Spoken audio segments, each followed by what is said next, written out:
The jungle canopy hung low over the Solomon Islands, turning day into perpetual twilight. In the dense undergrowth near Henderson Field on Guadalcanal, Marine Private Robert Chen gripped his Winchester Model 12 shotgun with sweating hands. The 12-gauge pump action felt different from the M1 Garand most of his squad carried. Shorter, heavier, more brutal in its simplicity. Ahead, the jungle rustled with movement.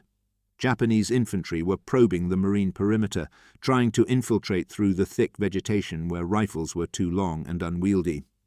Chen chambered around with a distinctive metallic clack. The sound made the enemy pause.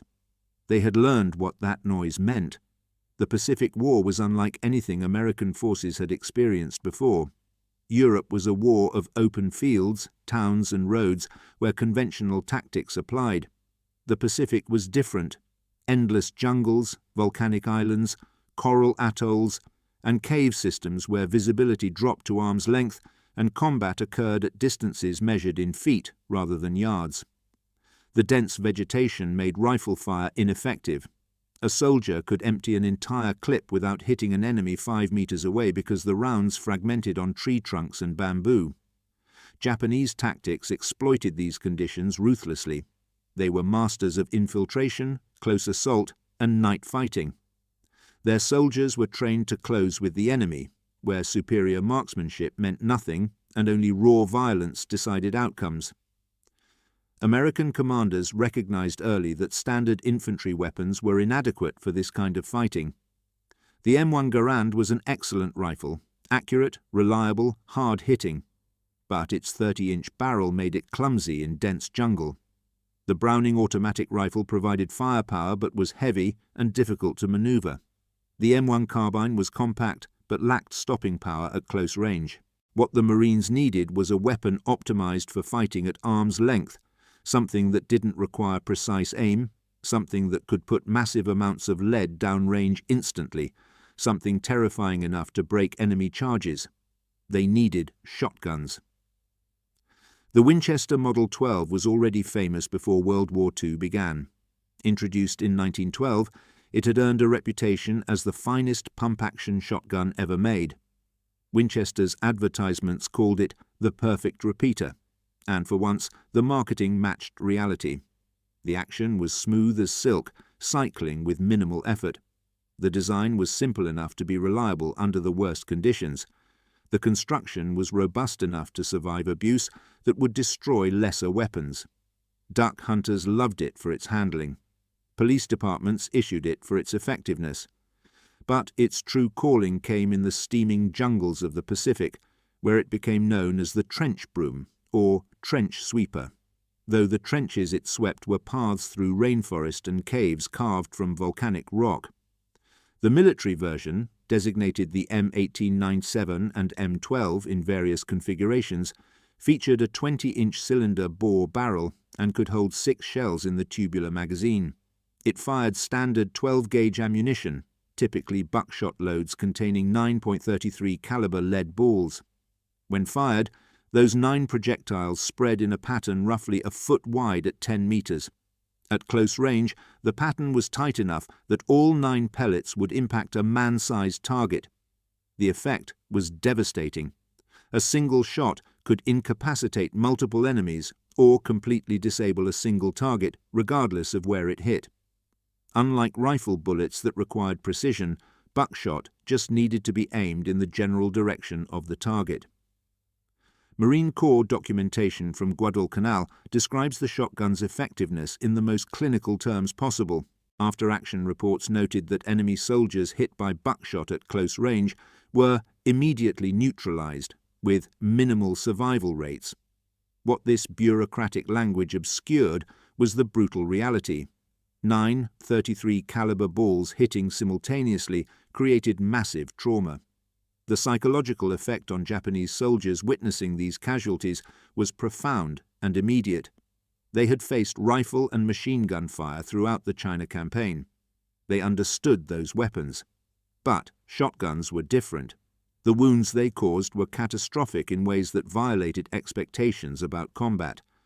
The first large-scale use of shotguns in the Pacific occurred during the Guadalcanal campaign beginning in August 1942.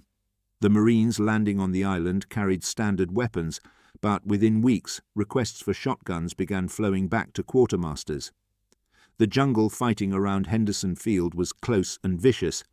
Japanese forces launched night infiltration attacks, trying to slip through Marine lines and attack from behind. The Marines were green troops, many facing combat for the first time. In the darkness under the jungle canopy, with the enemy meters away, rifles felt inadequate. Shotguns provided a psychological advantage as much as a tactical one. Marines knew that at close range they could fire without careful aim and still hit. Japanese soldiers quickly learned to identify Marines carrying shotguns. In intercepted communications and interrogations of prisoners, a pattern emerged. Japanese infantry were told to target shotgun-armed Americans first, before machine gunners, before officers. The reasoning was practical. A Marine with a shotgun controlling a jungle trail or cave entrance could hold off a platoon. The weapon's psychological impact was amplifying its tactical effectiveness. Japanese soldiers who had faced shotgun fire became reluctant to close with American positions. Night attacks, a Japanese specialty, became significantly more difficult when the defenders had weapons that didn't require seeing the target clearly. Technical discussions of the Winchester Model 12 missed the essential point about why it was effective. Yes, the smooth pump action allowed rapid fire. An experienced user could fire 6 shots in under 3 seconds. Yes, the buckshot spread pattern made precise aiming unnecessary.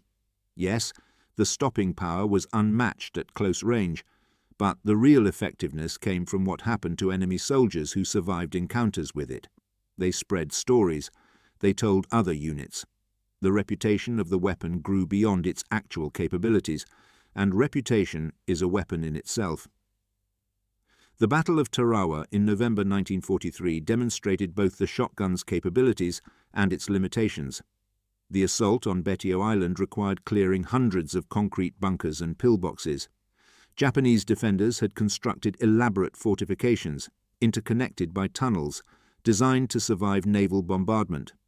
Marines armed with shotguns were assigned to bunker clearing teams. The standard tactic involved using explosives or flamethrowers to suppress the position, then rushing the entrance. Inside the bunker, in complete darkness, sometimes in spaces too confined to turn around, the shotgun was ideal. A single blast would clear a room. The buckshot ricocheted off concrete walls, multiplying the effect. But Tarawa also revealed the shotgun's weaknesses. The cylinder-bore barrel meant that beyond 20 meters, the buckshot pattern spread too wide to be reliably effective. Japanese soldiers learned to engage shotgun-armed Marines from distance, where rifles were superior. The limited magazine capacity, 6 rounds, meant that in sustained firefights, the shotgun was inferior to a rifle with its 8-round clips. Reloading under fire was slow and dangerous, each shell having to be individually thumbed into the magazine tube. The weapon was heavy, nearly 8 pounds unloaded, and the ammunition was bulky. A Marine could carry only a limited number of shells compared to rifle ammunition. Despite these limitations, demand for shotguns increased throughout 1943 and 1944. The Marine Corps purchased thousands of Winchester Model 12s directly from the factory.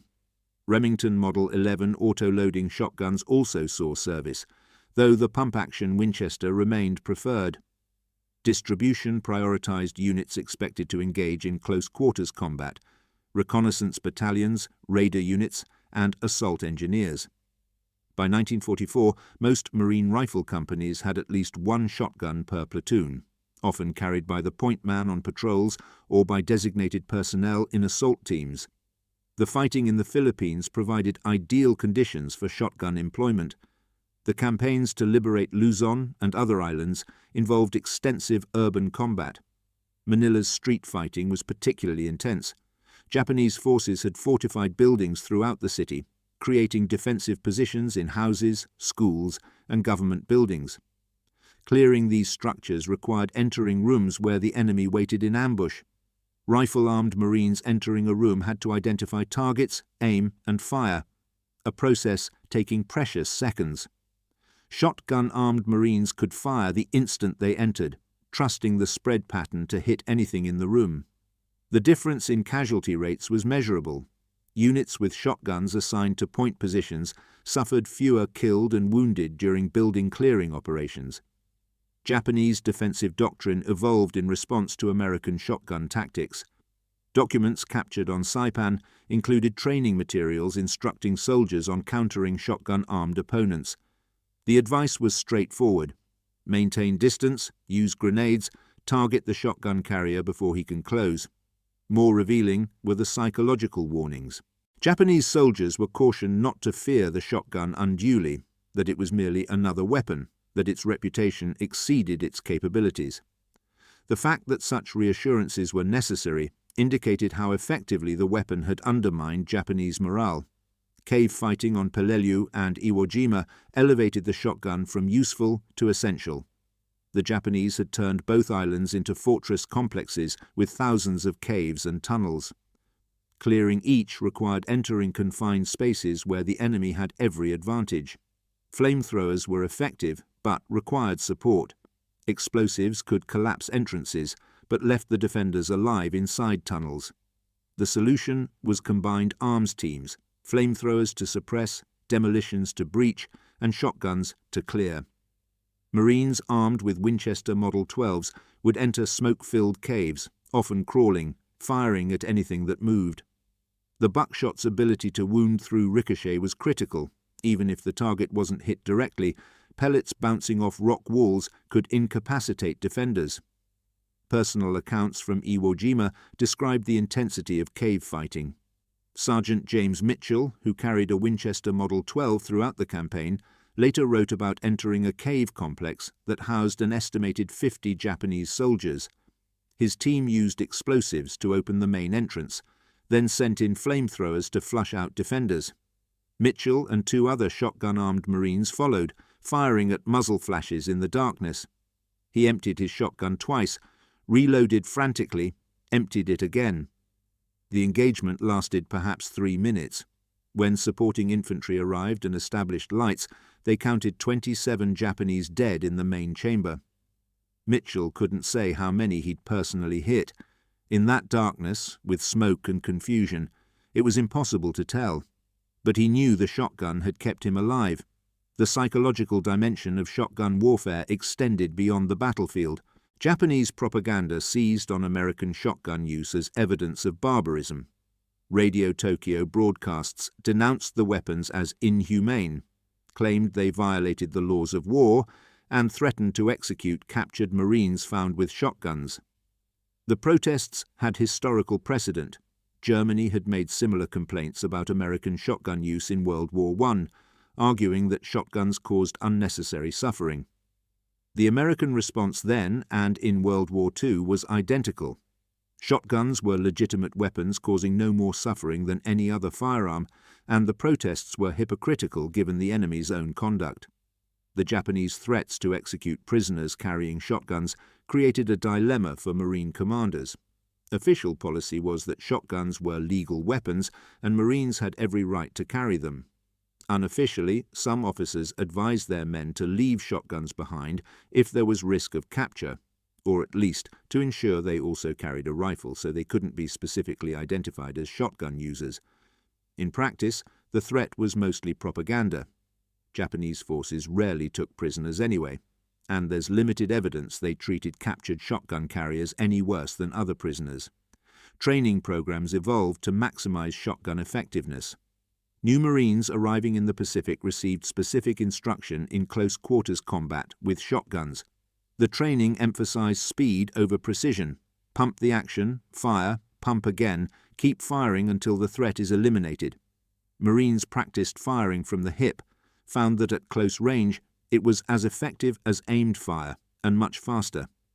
They learned to use the shotgun's intimidation factor, the distinctive sound of a shell being chambered, the visible spread of smoke and flame from the muzzle.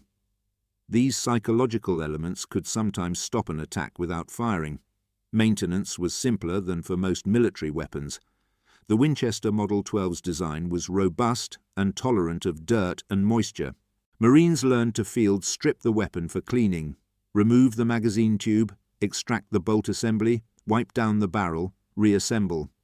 The process took minutes and could be done in complete darkness after sufficient practice. The shotgun's reliability under adverse conditions exceeded that of many rifles.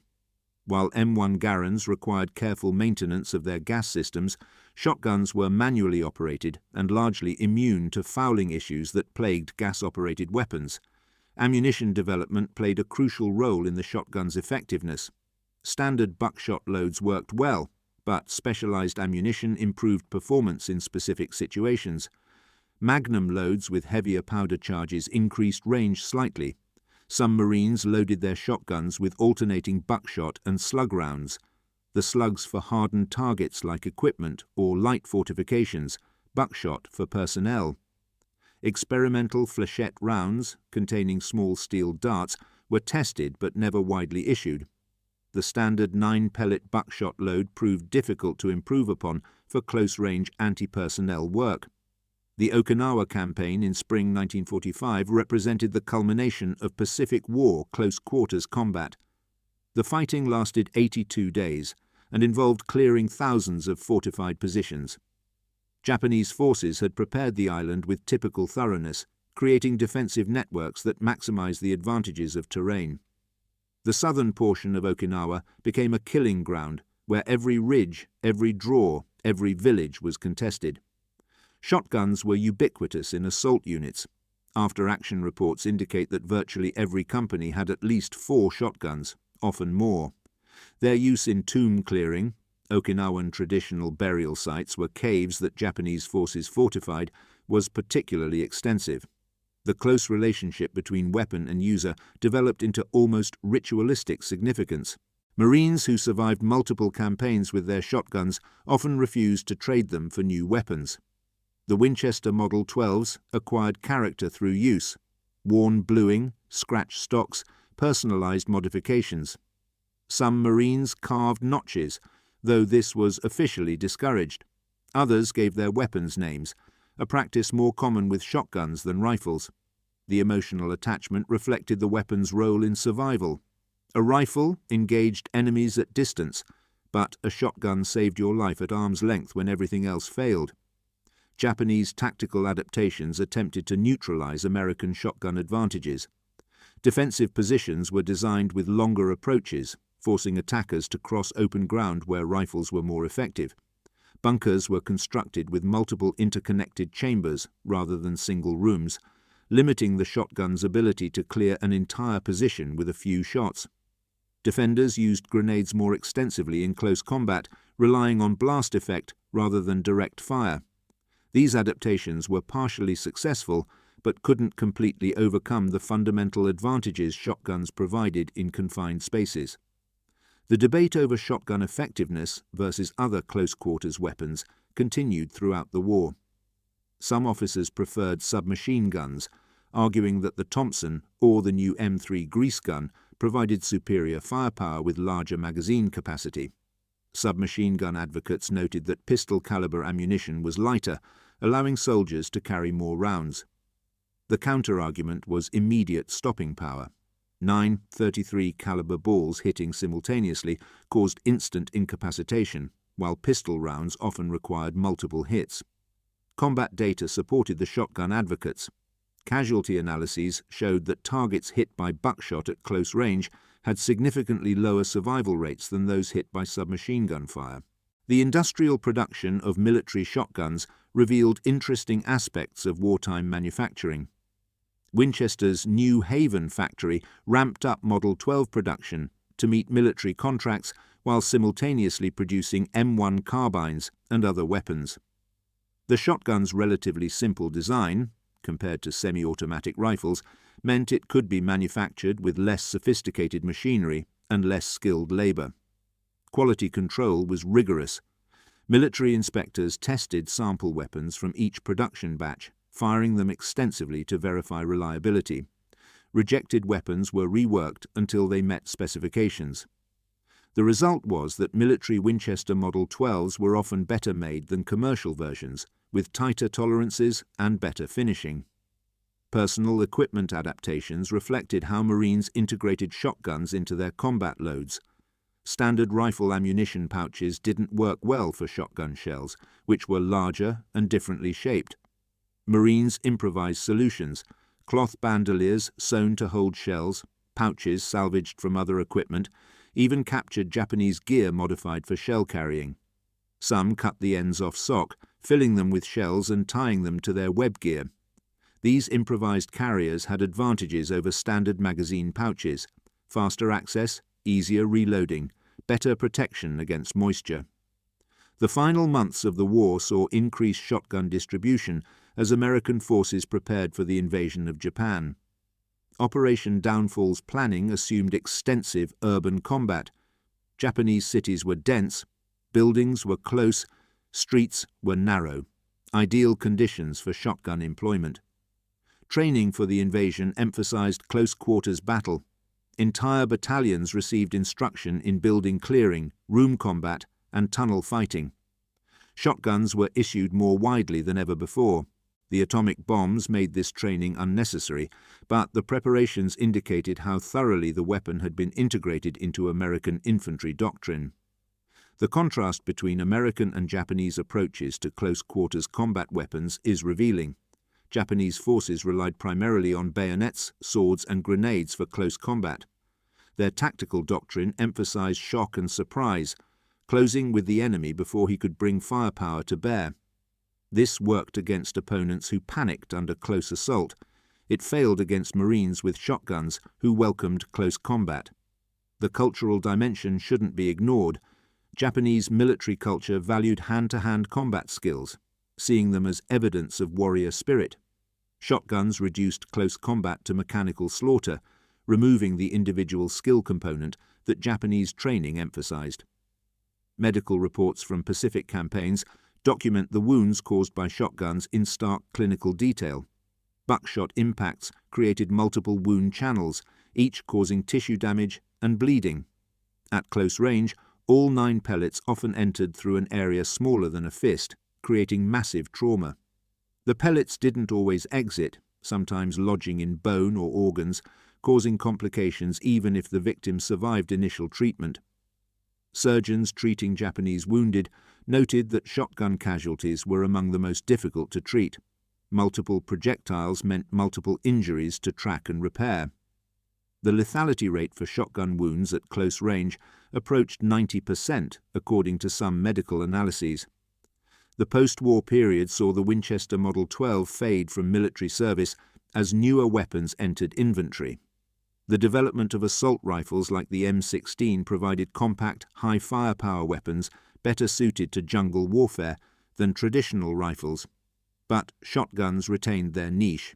Specialized units continued carrying them for specific tasks: breaching doors, close protection, guard duty. The Model 12's civilian popularity actually increased after the war, as veterans returning home purchased weapons identical to those they'd carried in combat.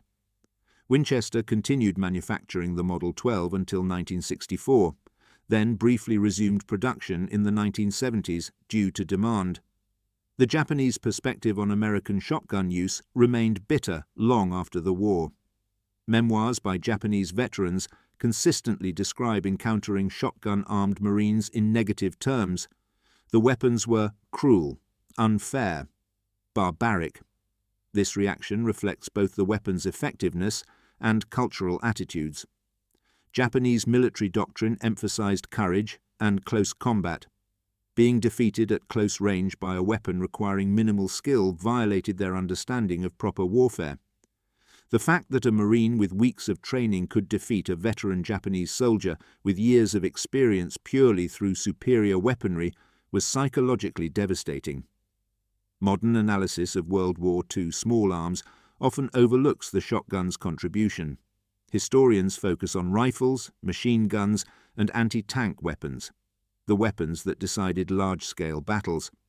But wars are won in small actions, repeated thousands of times. Every bunker cleared, every cave fought through, every night infiltration stopped contributed to victory. The shotgun's role in these small actions was disproportionate to its numbers. A few hundred shotguns in a division might affect only a small percentage of combat, but that percentage often occurred at the decisive point, the moment when the battle could go either way, when individual weapons made the difference between success and failure.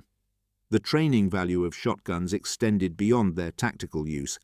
Marines who carried shotguns developed different mindsets than those carrying rifles.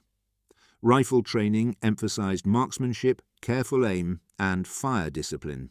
Shotgun training emphasized aggression, speed, and dominating close encounters.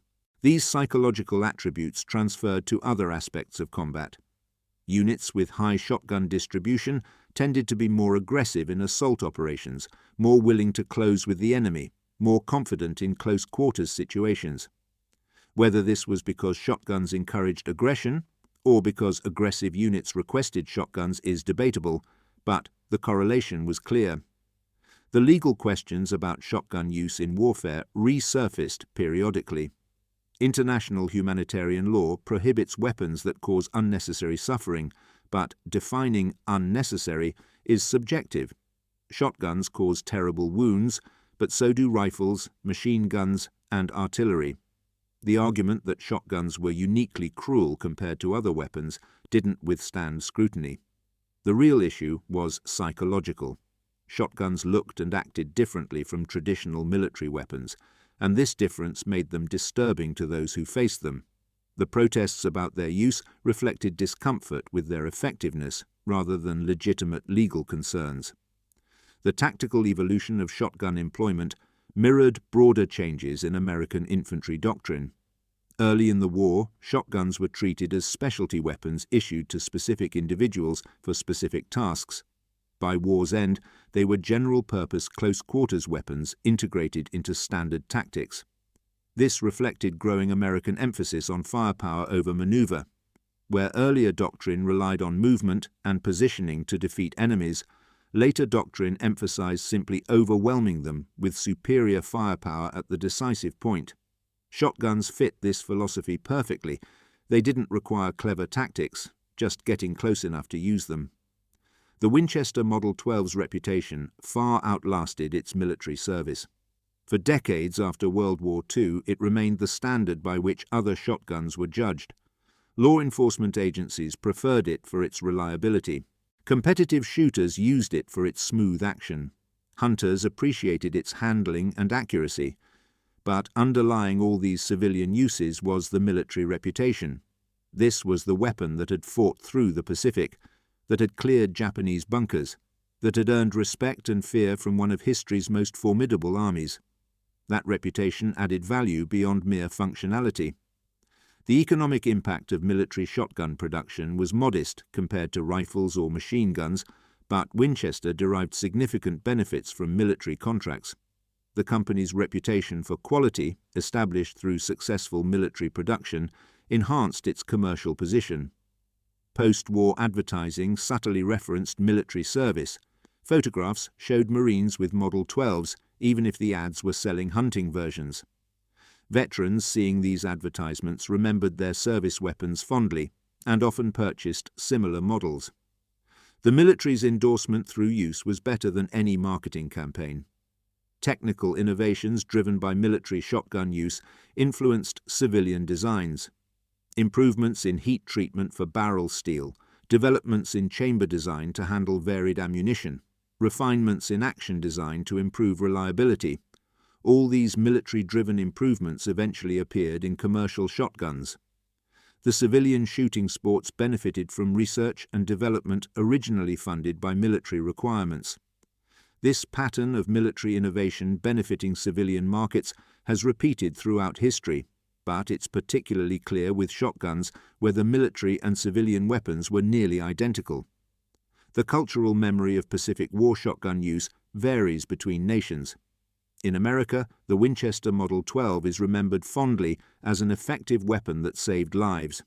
In Japan, it's remembered as evidence of American willingness to use particularly cruel weapons. Neither memory is entirely accurate. The shotgun was simply a tool suited to specific combat conditions, neither especially humane nor especially cruel. But cultural memories are shaped by experiences.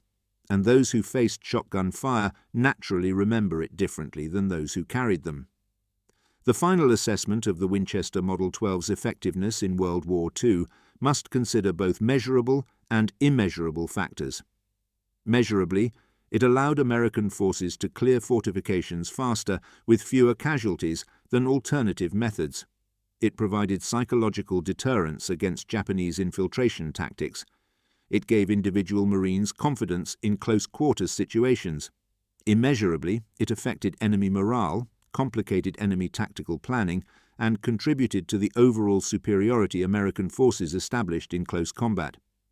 These factors combined to make the shotgun, despite its relatively small numbers, a significant contributor to victory in the Pacific War. The Japanese soldiers who faced it understood its effectiveness better than anyone. Their horror was genuine, and it was justified.